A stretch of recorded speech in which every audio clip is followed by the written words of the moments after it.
एक बार फिर से अपनी YouTube channel stock trading technique पर आपका हार्दिक स्वागत करता हूं। दोस्तों, आज निफ्टी ने एक नया ऑल टाइम हाई दिखाकर क्लोजिंग दिखाई और बिल्कुल हम 17900 के आसपास क्लोज हुए।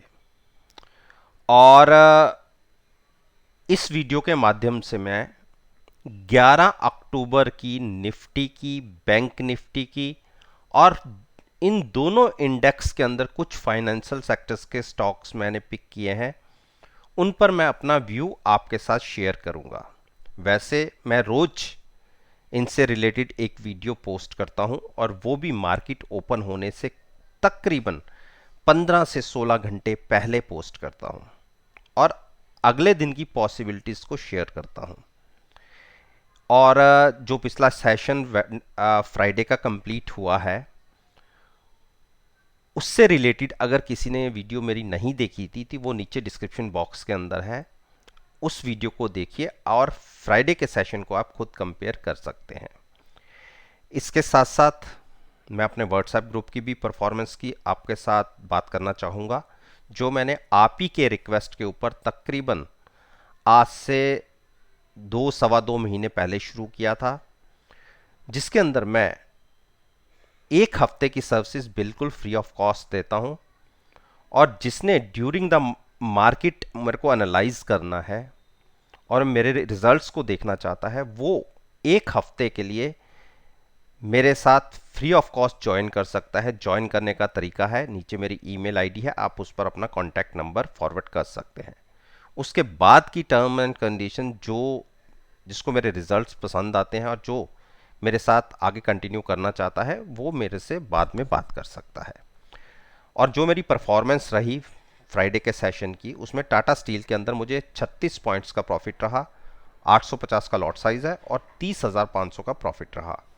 सेल के अंदर पॉइंट वाइज बात करूं तो 1.30 पॉइंट्स मिले और 9500 का लॉट साइज है, तो 12,300 का प्रॉफिट रहा। इन्फोसिस मैं एक दिन पहले कैरी किया था मैंने, और उसका रीज़न था टीसीएस के रिजल्ट्स आने थे। मुझे नहीं पता कि टीसीएस के रिजल्ट्स कैसे हैं।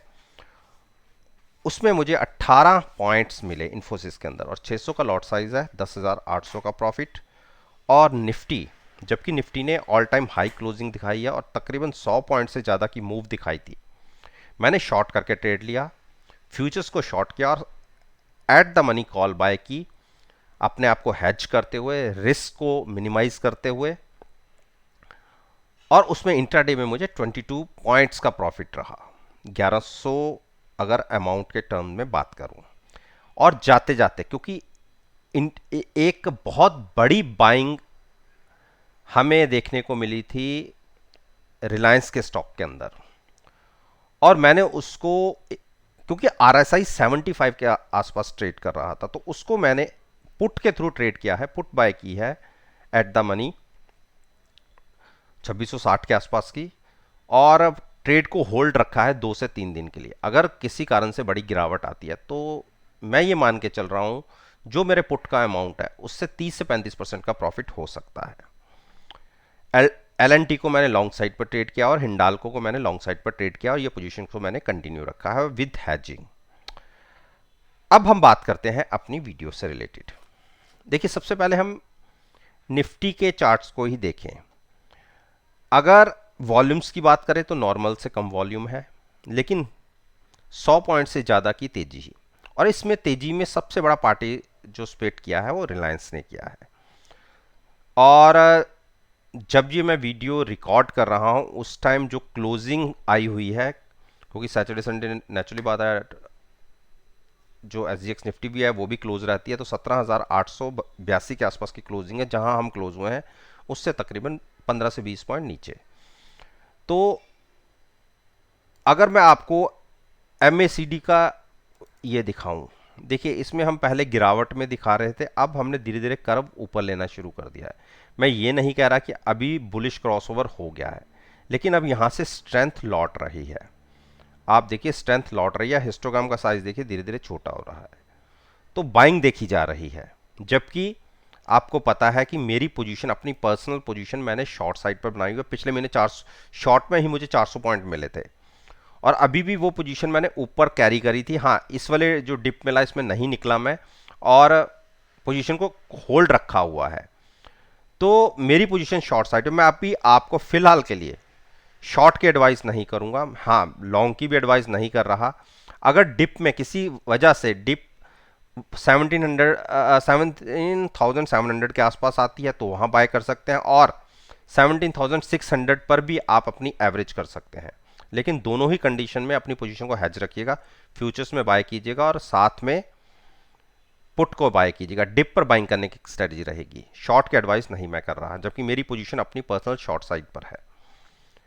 अब बात करते हैं बैंक निफ्टी। देखिए, बैंक निफ्टी ने 3-4 दिन से रेंज बाउंड ट्रेड किया है, और मैं आपको एक चीज़ बताता हूं कि इस स्टॉक को अगर निफ्टी को अपने लॉन्ग करना हो तो 38,100 ब्रेक 150 ब्रेक होने दीजिए, 150 भी नहीं, 38,200 अगर उसके ऊपर क्लोजिंग मिल जाती है तो बिल्कुल आप लॉन्ग कर सकते हैं।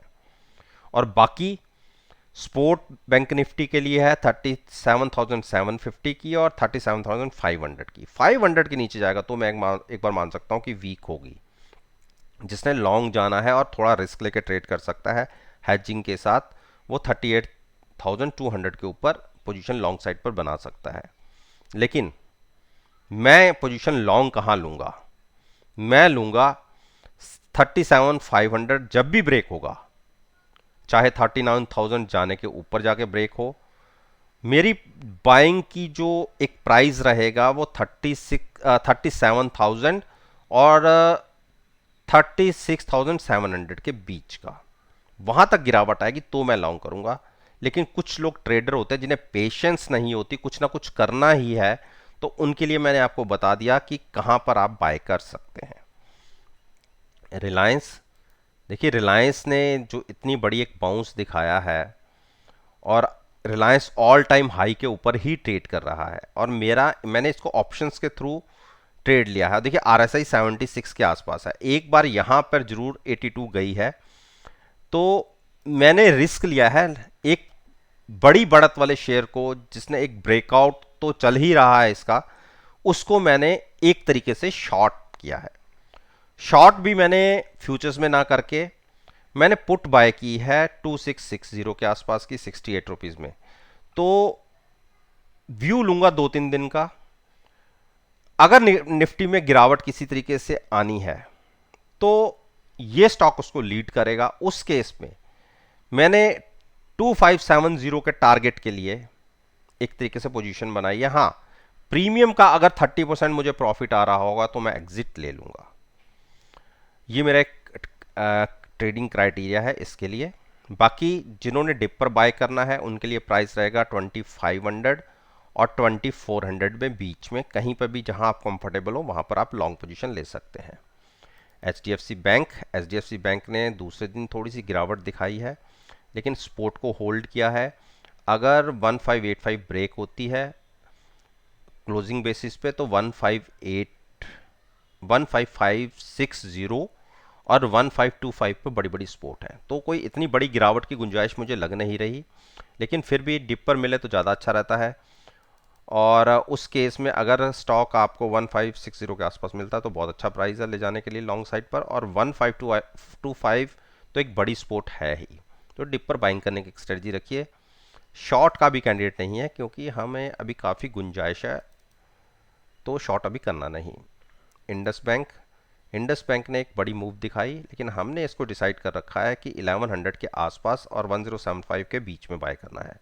शॉर्ट करेंगे, बिल्कुल करेंगे जब ओवर बॉट होगा, लेकिन अभी तो ये बुलिश क्रॉसओवर देता दिख रहा है। मेरे हिसाब से एक मूव और ऊपर की आनी चाहिए, कम से कम 1200 1250 तक जा सकता है, लेकिन इतने ऊपर के प्राइसेस में लॉन्ग की एडवाइस नहीं दूंगा।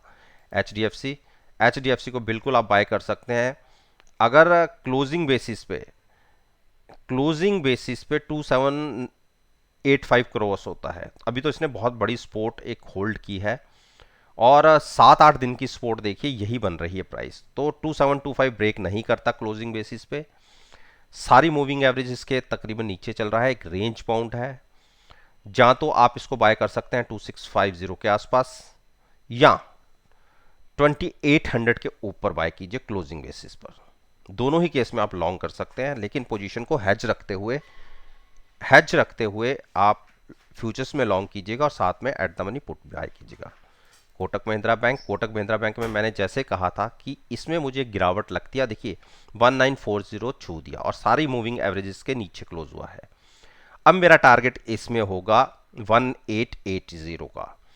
अगर हम गैप डाउन खुलते हैं तो आप 60 पॉइंट्स के आसपास की और गिरावट देख सकते हैं। वो एक आखिरी पॉइंट होगा जहां हमें अपना मेरी शॉर्ट पोजीशन है मैं वहां पे एग्जिट लूंगा और कोशिश करूंगा कि अगर गिरावट और गहराती है तो 1830 के आसपास लॉन्ग बनाऊं।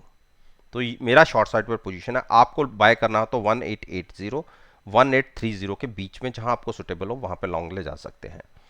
आईसीआईसीआई बैंक ने इंट्राडे में अच्छी कोशिश की ऊपर 712 को क्रॉस करने की, और मैंने आपसे कहा है कि अगर 715 क्रॉस होता है तो 730 740 दिख सकता है। और हमारे पास एक बुल स्प्रेड बना हुआ है ऑप्शन के थ्रू, पहली कॉल बाय की हुई है, तो अगली स्ट्राइक दो स्ट्राइक छोड़ के अगली स्ट्राइक बेची हुई है।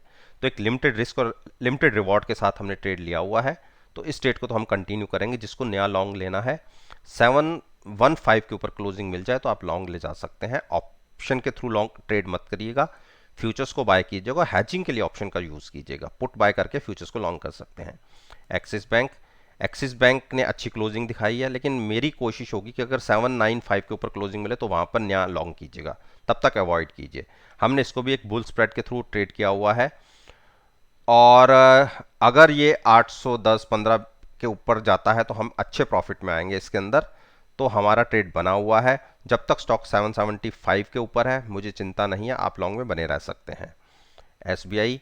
एसबीआई ने इंट्राडे में एक्सपोर्ट ब्रेक करने की कोशिश की, लेकिन इसको मैंने ट्रेड नहीं लिया हुआ। इसको हम गिरावट पे बाय करेंगे 440 और उसके आसपास या उसके नीचे, उससे पहले तो नहीं।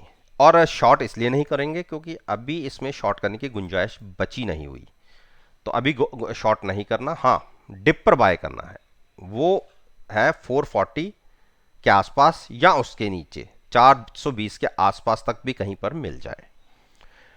तो दोस्तों, ये मैंने आपके साथ निफ्टी इंडेक्स, बैंक निफ्टी का इंडेक्स और दोनों इंडेक्स के अंदर फाइनेंशियल सेक्टर्स के स्टॉक्स हैं और जो बहुत अच्छी वेटेज रखते हैं इन दोनों के अंदर, उन पर मैंने अपना ओपिनियन आपके साथ शेयर किया है। और मेरा ये मानना है कि अगर मेरी इस वीडियो को आप जो नेक्स्ट ट्रेडिंग सेशन होगा 11 अक्टूबर का उसके साथ एनालाइज करेंगे, यकीन मानिएगा आपको बहुत अच्छे प्रॉफिटेबल रिजल्ट्स देखने को मिलेंगे। अगर आप समझते हैं कि मेरी वीडियो से आपको कोई फ़ायदा हुआ है तो आप मेरे साथ मेरे चैनल पर जुड़िए, चैनल को सब्सक्राइब कीजिए और साथ में बेल आइकन का बटन प्रेस करना मत भूलिएगा, ताकि नोटिफिकेशन टाइम से आप तक डिलीवर हो सके। इस बात के साथ मैं आपसे विदा लेता हूं और एक नई वीडियो के साथ फिर से आपके सामने आऊंगा। तब तक के लिए धन्यवाद। Take care.